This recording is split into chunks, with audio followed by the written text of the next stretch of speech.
Hello and welcome to the audio-visual commentary for Finding Nemo. I'm Andrew Stanton, the director of the film. And I'm Lee Unkrich, the co-director.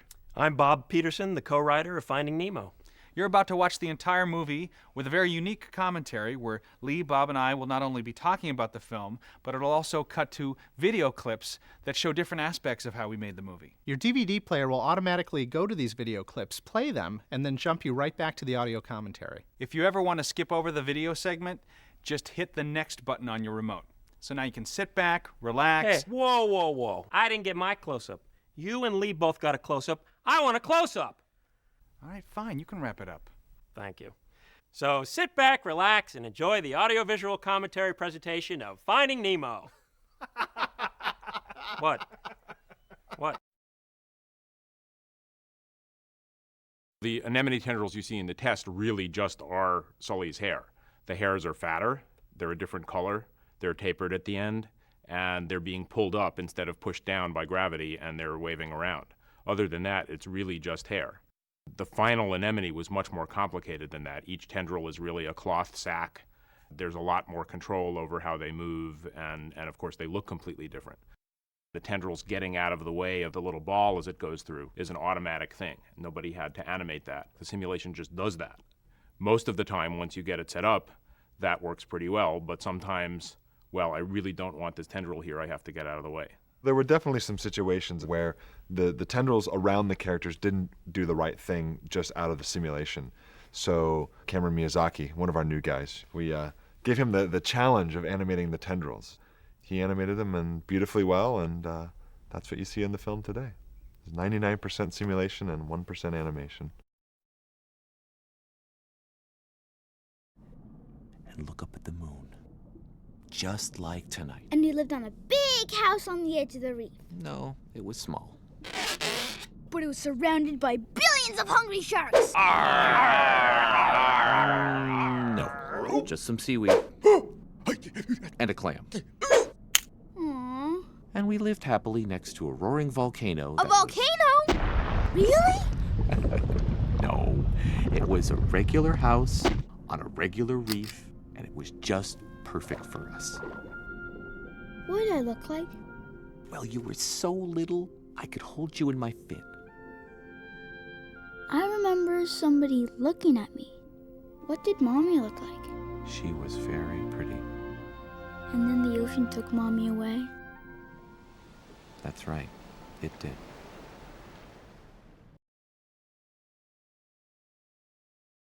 To light the reef, it takes probably about 10 broad lights, but then when you add the characters, it could take up to 100 or more. There's a key light, which is kind of an overall bright light that determines the direction of the light. There'll be the caustic light, that dancing light on the ground that's coming through the water. There's also a bounce light, usually from the sand. It's kind of a low-level bounce coming back up onto your props and fish. There'll be an overall kind of bluish fill. There's the murk and the fog lights. And when you put all those together, you get this gorgeous-looking reef. Well, I do know one that's pretty good. A mollusk swims up to it. No, he doesn't swim up. What is he? He was already there. And a sea cucumber is standing next to him. They don't stand, they grow in one place, but they do lean. Let me start over. There was a sea mollusk and a sea cucumber, and they were like friends. No, they didn't know each other, because now one's going to ask something that a friend wouldn't know. The sea cucumber looks over to the mollusk, right? And he doesn't really look, he sort of glances. Actually, he was in the middle of a sneeze. That's sort of the important thing, because you got to imagine the sea cucumber sneezing. So he sneezes, and then you know the way you do when you sneeze, your head sort of turns accidentally somewhere. So he looks over to the right, and he sees the mollusk. And so he looks at the mollusk, and he says, "Hey, not during low tide." You know, I didn't get that exactly right. See, let me tell you something. The mark of a really funny fish, the joke doesn't have to go exactly right. It's delivery. Back in A Bug's Life, we discovered that presenting nature on screen meant simplification. We went diving, and we discovered that a coral reef could be broken down into 3 simple ideas: tall vertical things, big flat horizontal things, and round masses.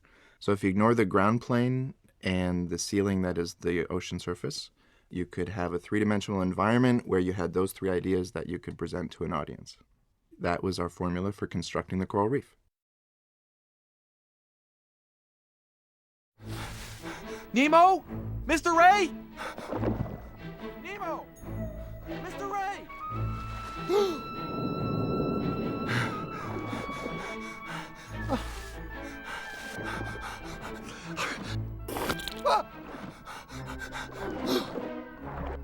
I was swimming along, I couldn't find any food, so I just decided to hang out the other day.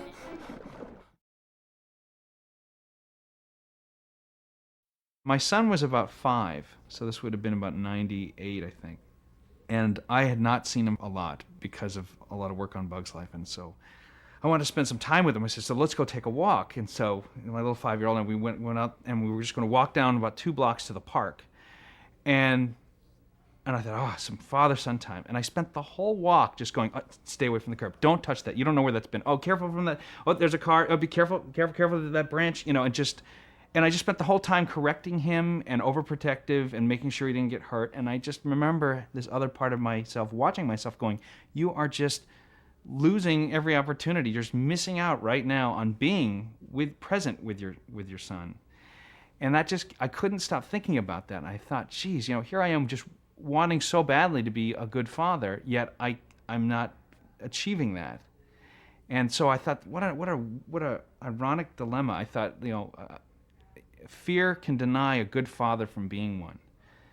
And that intrigued me. And that became the missing link to putting all the pieces together for what ultimately became Finding Nemo. Okay, so you're like this really panicked little chicken fish. And you see Nemo swimming out all the way, and you just go, just whatever comes to mind, Kathy, whatever comes to your mind, that's what you think that character would be, just shut it out, just let it out. Oh my gosh! Nemo's swimming out the sea! Yes! Yay! Kathy Ringgold. I think we'll use that.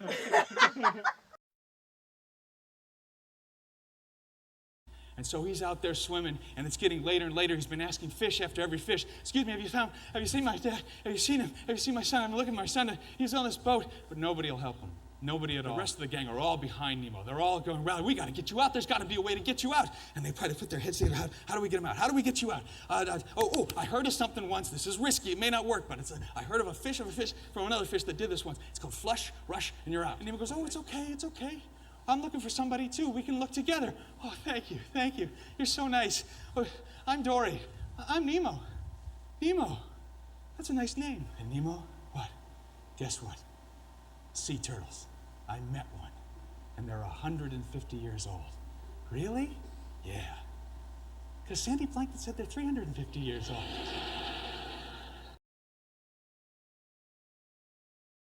I just always remember looking at fish and sensing how much light went through them. So that was one of the first things I sort of threw at them. I said, can we make that? What makes fish look so different from just a piece of plastic, basically, is that there's several layers working together with light to create this look. And for a long time, we didn't have a word for it, a phrase for it. And finally, I was just like, well, it's like gummy bears. It's like when you put the gummy bears, you can hold a light. And so it ended up becoming the catchphrase. We just call it the gummy effect. Father Nemo, their illumination is probably 80% this gummy substance in them, and then we just augment with surface lighting to get it to look like, you know, they've got some sort of surface on top of all that so you can read their face. Because if they're too gummy, then you can't see any detail, you can't read any expression. So it's like finding that right balance to get them to look like they're both glowy and readable at the same time. Start, got the ball. Hey, a game! Hey, can I play? Pick me. Me. Can I play? The object is simple. Whatever you do, not drop the ball. Okay, let's play. There we go. Catch. She's got it. Woo! All right, we caught it. Woo! We caught it. Oh, very Very nice. Well, I'm a nice shark. Hey, what happens if you drop it? Oh, okay. I get it. I get it! Except bloody dolphins. Except stinking dolphins. Oh, look at me, I'm a flippin' little dolphin. Let me flip for you, ain't I something? Oh, look at me, I'm a flippin' little dolphin. Let me flip for you, I know something. Right then, today's meeting is step 5, bring a fish friend. Right then, today's meeting is step 5, bring a fish friend. An important feeling of underwater, especially like World War II ships that end up at the bottom of the ocean, is that they rest and they decay.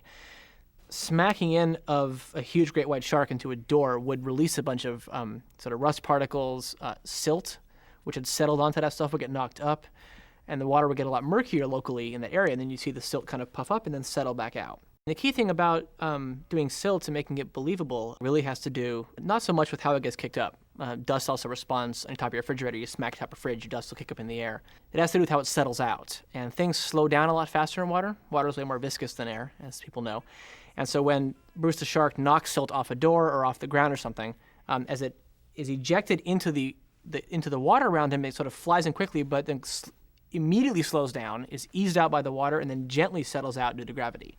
But once it's in the air, Bruce's tail then sort of swims by and kicks it. It all has to react to that as well.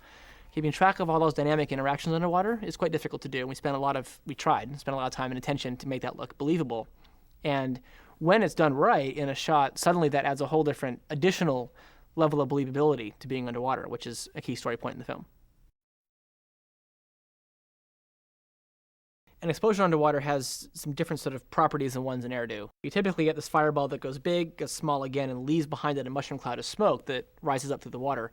Lighting also plays a huge component in connecting each one of the explosions to the ones that are local to it, so that when one of these things popped off, it would flash on all its neighbors, who would also then move them out.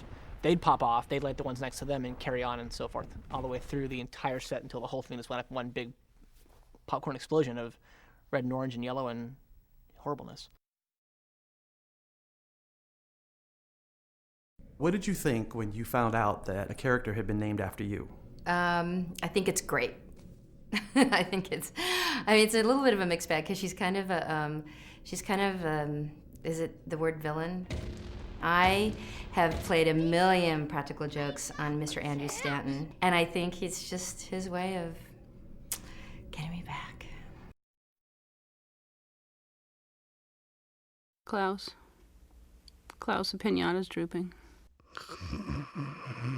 No, E equals MC squared, and you know it as well as I do. You have a bad haircut, not me. Who's there? Banana who? Aren't you glad? Big money! No whammies.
These 3 tiki heads are actual caricatures of Pixar employees.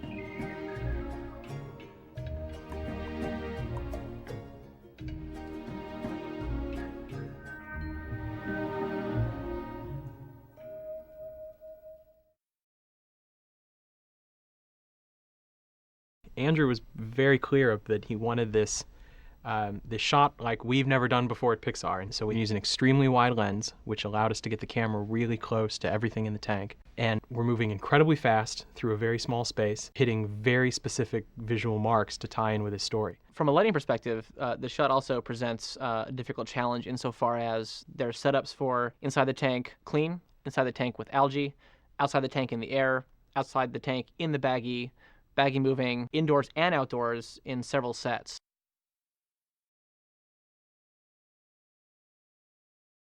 We used a tool called Pisces, which simulates the behavior of the fish.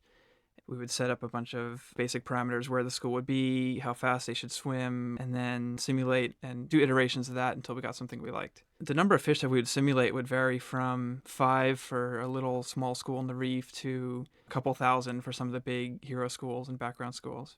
There was a lot of simulations where we would put a lot of fish in and then just kill the ones that were misbehaving. So basically, hundreds of CG fish died to make this movie.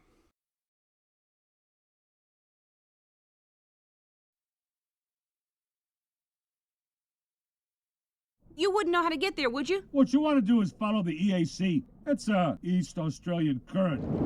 Big current. Can't miss it. It's in that direction. You wouldn't know how to get there, would you? What you want to do is follow the EAC. It's a East Australian current. Big current. Can't miss it. It's in that direction. You wouldn't know how to get there, would you? What you want to do is follow the EAC. It's a East Australian current. Big current. Can't miss it. It's in that direction.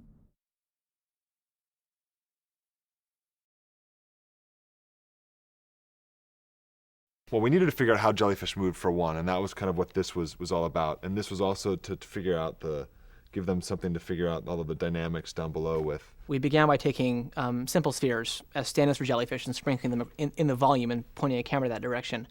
We had no idea how complicated the path was going to be from that attempt at a simplistic view of the set to fully realizing the set with all the jellies moving all different directions, the camera flying through that in 3 dimensions, with no reference for ground plane, ceiling, or walls, the characters interacting with the jellies being see-through, and the whole thing together became quite a mess to untangle. Quite a Pandora's box, this little guy right here. But it was worth it because it's beautiful in the film. It's a beautiful scene. One of the most important elements to make the tank look believable in the set that it was in was the use of reflections and refractions, looking from outside in and inside back out. We took both videotape footage, stuck our heads in tanks, stuck our heads outside tanks, and stared at the fish in the tank we had downstairs to really get a sense for how the image gets warped and distorted by the glass and water interface. The effect itself, the physics are well understood. To do it in computer graphics cheaply is hard, and especially to cheat it so we can control it, which is one of the key things about it. And so we weren't able to just duplicate physics directly. We need to put controls in to adjust it and fudge it. Where are you from, Gil? Oh, you wouldn't have heard of it, Sharkbait. It's a rough part of the ocean. Where is the rough part of the ocean? Use your tail. Your tail. It's called Bad Luck Bay. Place is sort of shaped like a human skull. Cool. But I got brothers and sisters. Let's see, there's Marco, Polo, Lester, Linus, and Lulu. Lulu? That's her name. Don't wear it out. Hey, it's 5 o'clock. Bet the bandages come off today. Oh, they might not. Who knows this? Of course they will. It's Friday. Gil's right. All major revelations happen on Friday. Marco, Polo, Lester, Linus, and Lulu.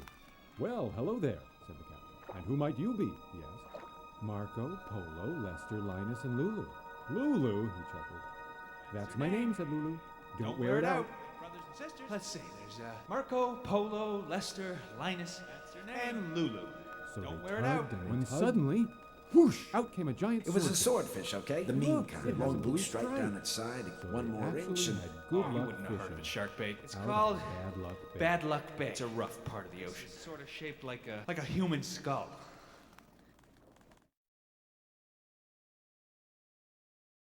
So what happened after I got stung? I just told you. You had gotten lost in the jellyfish forest, okay? And I had to go find you. Are you still with me? So after I found you, you got stung pretty bad.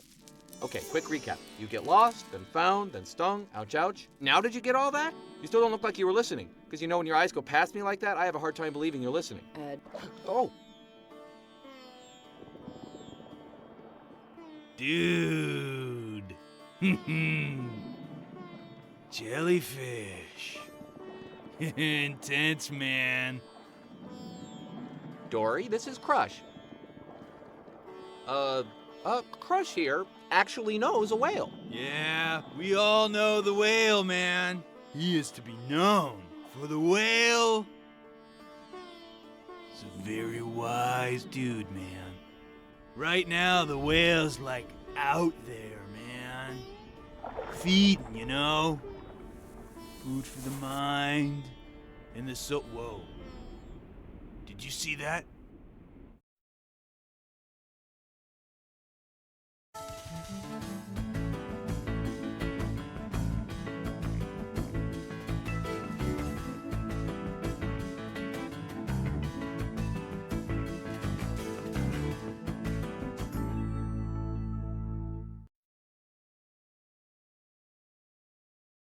So this lamp of a lighthouse is an actual lighthouse that exists on Thatcher Island off of my hometown of Rockport, Massachusetts. And it's called the Twin Lights. There's one on each side of the island, and there's actually one on each side of the lobby. There's 2 lamps. This is a historical building that is in my hometown called the Motif Number 1. It's in the harbor, and a lot of people come from all around just to paint it. So I put a painting of it in the lobby. This is the Aeolus 3. It's the name of my father's sailboat, and I'm embarrassed to say that it was the 11th hour when I suddenly realized I had not put that on any of the boats in the movie, so we changed one of the boats at the last second and got it in there. I think I would have been disowned had I forgotten that. Lobsters are abundant where I grew up in New England, and I know we're all the way down in Australia, but I just couldn't resist letting the lobster have a Massachusetts accent, thus using the term wicked. It's like wicked dark down there. You can't see a thing. How's it going, Bob?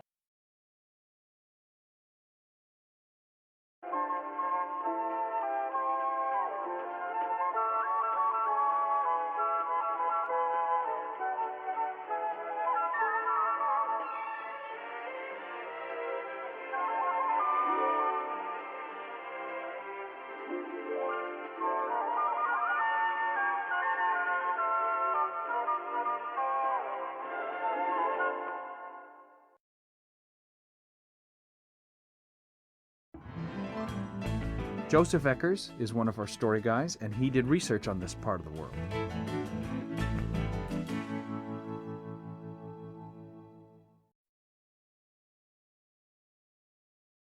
Relax. Take a deep breath. Feel yourself floating. Imagine the scent of lavender. Okay, we're back, Dory. Okay, we're still breathing. No, we're not breathing now. We're back. Balance the chi. Dory, the chi is fine. We got normal chi now. Maybe he only speaks whale. We need to find his son. Can you give us directions?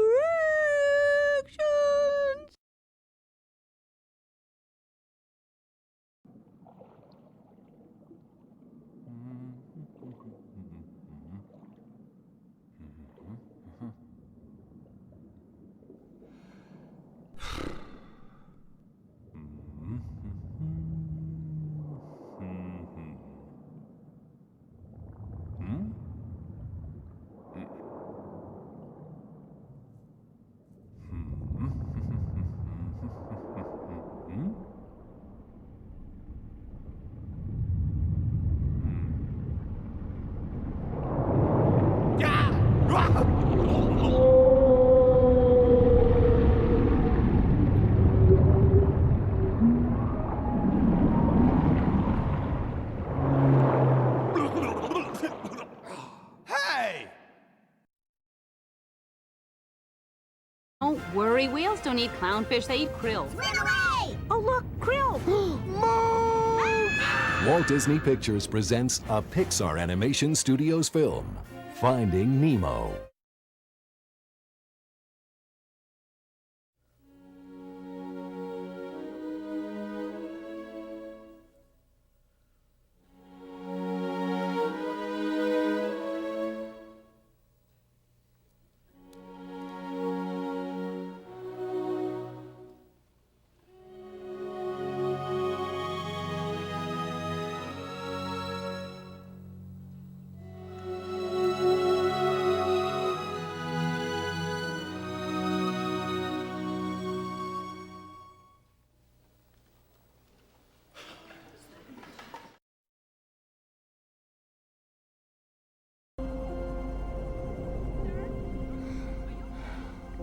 There. It's all right. It'll be okay. When you go to make computer-generated water, one of the problems is that water's really not one thing. When you look at a scene with water in it, there's the water surface itself, and then there's spray, which is really just small, loose particles. And then there's a transition zone where if you watch a wave as it comes up, it'll come up and break into little tiny particles, little blobs that still look clear. They still look like water, and then they fragment more and turn into spray. It's the believability of that transition that's the hardest thing to do right in computer-generated water. And the reason is when we model something with particles, the particles we use are bigger than the size of a spray drop, just because of the computational requirements. If you really wanted to do a shot like the whale tongue shot, you would really need billions of particles of water, but we can't do that. We can at most do millions.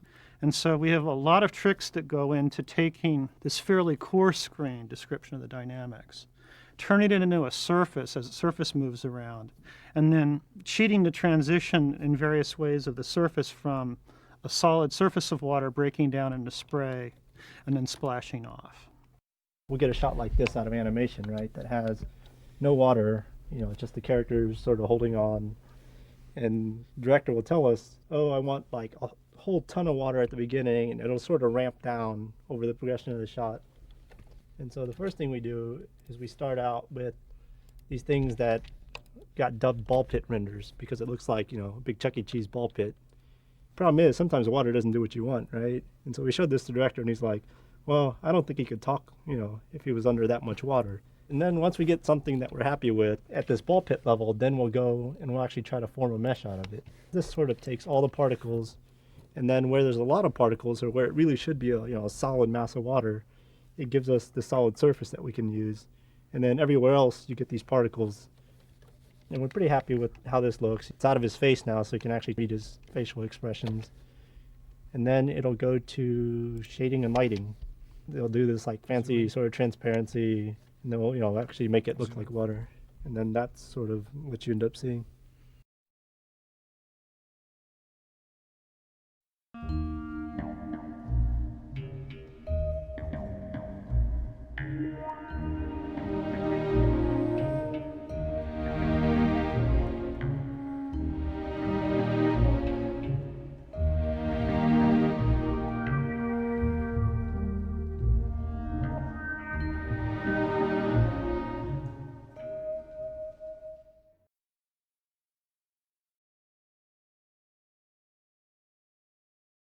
A lot of people don't realize that seagulls actually speak in other languages than English.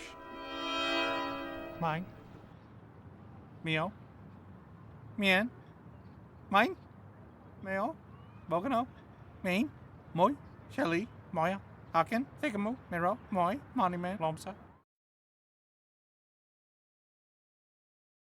In a big action scene like this pelican sequence, we'll oftentimes build much more footage than we'll end up using in the final film. I think this was 3-to-1, approximately, for footage that we created and then the shots that were actually used in the final film. What we actually did in the scene is, we knew the basic action that needed to happen. Nigel needs to take off with Father and Dory in his beak, swoop into the water, and then fly around being chased by the seagulls.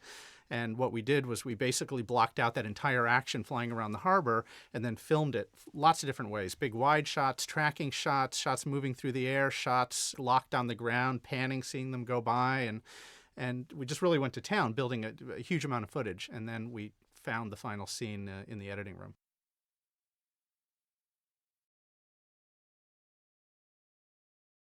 This is Nigel. He's a pelican, this guy. And figuring out how to make this guy fly is a mechanical thing because we're looking at like these live action clips to see, well, how does the real bird fly? And then you want to plus the mechanics and you want to put in some character. You want to say, well, what is this character all about? Well, pelicans by nature are very kind of awkward creatures. They're incredible, but they're very awkward when the way they move, and they're very kind of gangly. So I thought, well, what if I put some overlap into this thing and really make it a little more cartoony? You kind of come from the mechanics, and then you take caricature and acting, and you put all of that stuff together, and that's that's where the end performance really comes from. No, it was coming down to that same issue again of that it was feeling like Nemo's story, because we were making a point of showing him overcoming a situation that he would have backed off from in the past. It was also redundant because he does that in the filter. Yeah.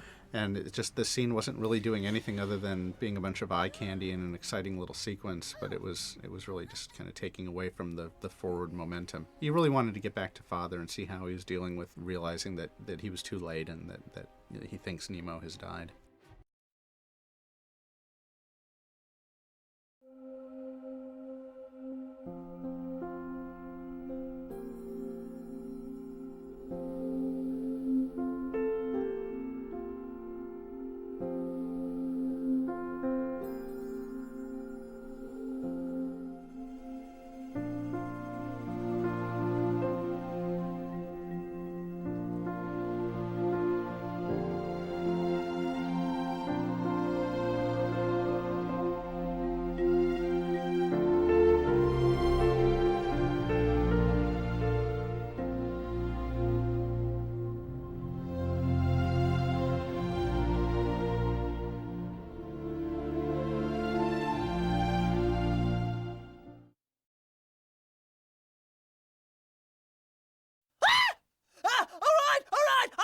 I'll talk!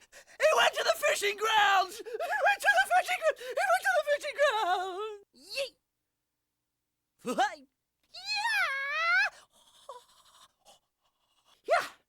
Yeah! We broke it out into like what we call hero shots and crowd shots. Justin and the whole crowd group would get together and they would do the huge crowds of fish swim away from the net or in the net. Most of the close-up shots were hand animated. The net itself, though, is in some shots hero because we couldn't get that kind of close connection between net and fish without animating by hand. But in far shots is done simulated. But of course, the simulator doesn't do it all exactly right. Some fish have their tails sticking out. Some fish get stuck outside the net and want to go back in, which is, of course, completely insane. So you have to kill those fish and clip the other fish off to make them fit inside the net shape. And there was a whole team of folks who had to work on that stuff with animators to make sure that the amount of activity of the fish, how anxious they were in the scene, how organized or chaotic they were, is all controlled through the scene across all those cuts. So just then the sea cucumber looks over the mollusk and says, "That's not a barnacle, that's Grandpa!" So just then the sea cucumber looks over to the mollusk and says, "Not partially mackerel, holy mackerel!" So just then the sea cucumber looks over to the mollusk and says, "Hey, this tastes like carp!" At Pixar, it is a tremendous collaboration in making these films. We have such amazing artists working together to do these films. We couldn't do it any other way. Unfortunately, this past year, we lost one of our greatest collaborators. He's a great animator, a great friend, and a fantastic family man. His name was Glenn McQueen. He was the heart and soul of our animation department. We thought we'd cut together a little bit of Glenn for you to see, see what a great guy he was. Glenn is not gone from us. He's still alive in all of us. So here's Glenn McQueen.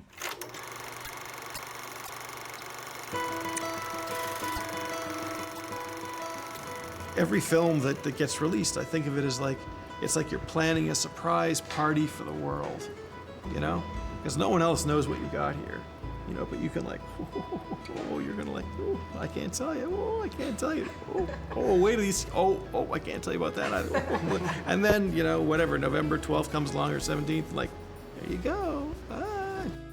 You don't think I've offended the Warriors, do you? You? No, No. Oh, good. Because, you see, when you first brought them here, I thought you'd hired a bunch of clowns. You did? You did? You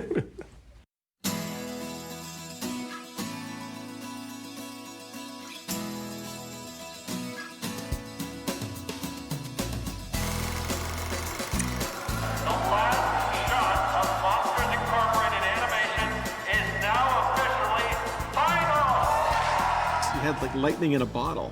You had just the right kind of people who had the right kind of skills at the right time.